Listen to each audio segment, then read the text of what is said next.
Steel plant చరిత్రలో అతి పెద్ద ప్రమాదం జరిగి నేటికి 2 సంవత్సరాలు పూర్తయింది.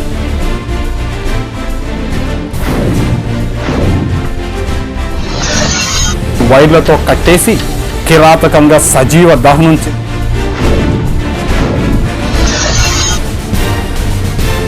ఇంకా వాటర్ సప్లై కూడా లేదండి ఇక్కడ. స్టోర్ రూమ్స్ లో వేయడంతో అక్కడ వీటిని చెదలు తినేసి చిత్తు కాగితాల కంటే. విశాఖ నగర సిగలోకి మరో కలికితురాయి వచ్చి చేరనుంది. అదే మెట్రో రైలు.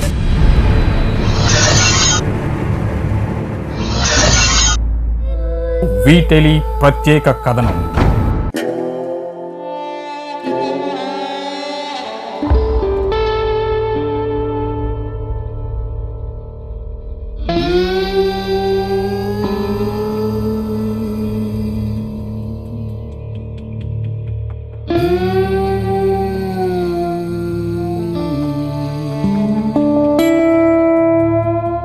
ఇక్కడ నుండి రాష్ట్ర నలుమూలలకు రోజుకు వేలాది మంది ప్రయాణమవుతూ ఉంటారు. ఇక నగరంలో అన్ని ప్రాంతాలకు ఇక్కడి నుండి బస్సులు వెళ్తుంటాయి. అదేనండి మన ఆర్టీసీ కాంప్లెక్స్. ఇందులోకి ప్రవేశించాలంటే ముందుగా మనం ముక్కు మూసుకోవాలి, లేదంటే భరించలేని వాసన మన చెంతకు చేరిపోతుంది. ఒక్కసారిగా కడుపు తిప్పేట్టు ఉండే దుర్వాసన భరించిన తరువాత మనకు ద్వారకా కాంప్లెక్స్ బోర్డు దర్శనమిస్తుంది. వేల మంది రోజు సంచరించే ఈ కాంప్లెక్స్లో పారిశుద్ధ్యం కోసం ఎంత తక్కువ చెప్పుకుంటే అంత మంచిది. ఇక ఇక్కడ బహిరంగ మూత్ర విసర్జన అందరూ చేస్తుంటారు. ఎదురుగా తాటికాయలంత అక్షరాలతో బహిరంగ మూత్ర విసర్జన నిషేధం అని రాసి ఉన్నా పట్టించుకోరు.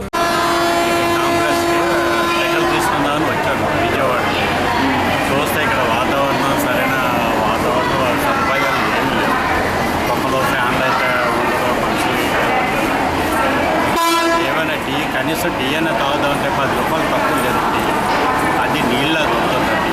కంప్లైంట్ చేస్తాను మేనేజర్కి, వాళ్ళు తీసుకొని యాక్షన్ తీసుకోండి.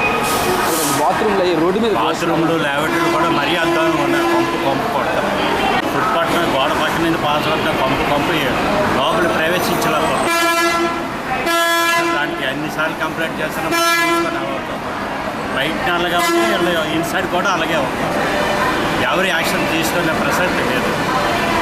ఎవరు తగిన సరిగా 2 సార్లు కంప్లైంట్ చేస్తారు. చూస్తామండి అని ఒకసారి రాసిచ్చాము, ఒకసారి బై హ్యాండ్ వెళ్ళాం. ఎవరు ఇప్పుడు వచ్చి దానికి యాక్షన్ తీసుకున్నారు. వచ్చిన వాళ్ళు పోయిన వాళ్ళు అందరూ పంపు చూసుకొని అవి ఎంతమందికి కంప్లైంట్ వస్తాయి, ఎన్ని రోగాలు వస్తున్నాయి, దీనివల్ల వస్తున్నాయి. అటు అందరూ మూత్ర విసర్జన చేస్తుంటే వారి మధ్యలో నుండే మహిళలు వెళ్ళవలసి వస్తుంది. దీనిని అరికట్టాల్సిన ఆర్టీసీ సిబ్బంది తాము సైతం అంటూ బహిరంగంగానే మూత్ర విసర్జన చేసి తమ సంస్థకు మంచి పేరు తెచ్చిపెడుతున్నారు. ఇవి దాటుకొని లోనకి వెళితే అక్కడ మనకి ప్రయాణికులతో సమానంగా కుర్చీల పక్కన కూర్చొని సేదతీరుతున్న సునకరాజులు దర్శనమిస్తాయి. దారికి అడ్డంగా తీరిగ్గా విశ్రాంతి తీసుకుంటాయి. నడిచి వెళ్ళేవారు వీటిని డిస్టర్బ్ చేయకుండా వెళ్ళాలి, లేదంటే వాటి దాడికి గురి కావాల్సిందే. వాటిని కూడా దాటుకుంటూ వెళ్తే మనకు తాగునీరు అనే బోర్డు కనిపిస్తుంది. అక్కడ తుప్పు పట్టిన గ్లాసు మనకు దర్శనమిస్తుంది. పట్టుకోవడానికే అసహ్యం వేసే దీన్ని తప్పనిసరి పరిస్థితుల్లో కొందరు ఉపయోగిస్తూ నీటిని తాగుతున్నారు.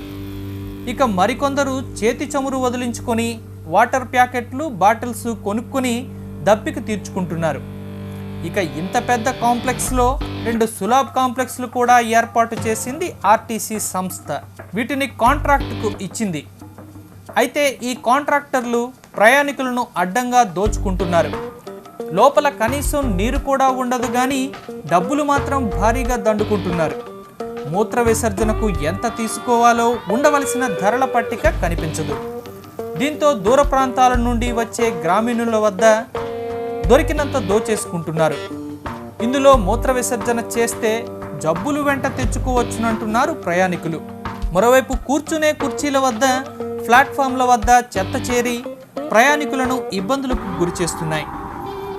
కాంప్లెక్స్ను శుభ్రంగా ఉంచాల్సిన అధికారులు బస్సుల ఆక్యుపెన్సీని పెంచాలని ఆరాటపడుతున్నారు కానీ ప్రయాణికులకు కనీస సౌకర్యాలు కల్పించడంలో మాత్రం విఫలమవుతున్నారు. ఇది మన ద్వారకా ఆర్టీసీ కాంప్లెక్స్ పరిస్థితి.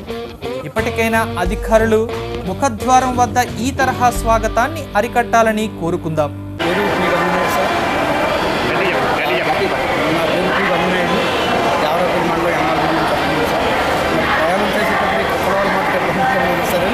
ఈ కుక్కల మరి పొరపాట్లు కానీ కాలు కానీ తగిలి మట్టి మాత్రం తాగడానికి గతంలో చాలామంది కలిసేశారు. మరి ప్రమాదం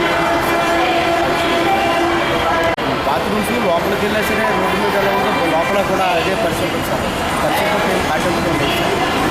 అందుచేత బయటకు అనుకున్నారేమో అంటే ఇంకా నేను అడిగితే బయటనే బాగున్నదేమో లోపలికి అంటే ఆ లోపల మరీ దారుణంగా పరిస్థితులు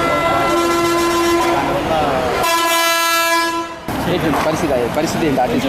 మనం అందరం బాగా మెయింటైన్ చేసుకుంటే బాగుంటుంది, కొంచెం నీట్గా ఉంటుంది. మీరన్నా లేడీస్ కూడా అందరూ వెళ్తుంటారు, కొంచెం ఇన్కన్వీనియంట్గానే ఉంటుంది ఫ్యామిలీతో పాటు. అంటే లాన్ బాత్రూమ్ కూడా సరిగా లేవు, బాత్రూమ్ కూడా కొంచెం మెయింటెనెన్స్ చేయాలి. బట్ వీళ్ళు చెప్తూ ఉంటారు, చూసాను యాక్చువల్లీ నా స్టాఫ్ చెప్తుంటారు బాబా ఆయన ఇక్కడ ఎవరు యూరిన్ చేయొద్దు అని. ఎవ్రీ కేర్స్ మనందరం పాటిస్తేనే అందరూ వాళ్ళు చేయగలుగుతారు. అది జస్ట్ మీరు బస్సు ఎక్కడానికి వచ్చారా? లేదండి, జస్ట్ ఫ్రెండ్ గురించి వచ్చాను. సో చూస్తున్నాను అనమాట. ఇది ఇట్స్ ఎ కామన్ ప్రాక్టీస్ ఇక్కడ, very common practice. But need to be change. మీరు నిల్చోండి ఉండలేకపోతున్నాను ఇక్కడ కంప్లీట్ కరెక్ట్. వాకేదో టైం గురించి మనం వచ్చి వెళ్ళిపోవాలి, స్టే ఇది అది ఒక విషయం. బట్ నిజంగా చేయాలి, మనందరూ కూడా చేస్తుంటే నాకు బాగుపడుతుంది.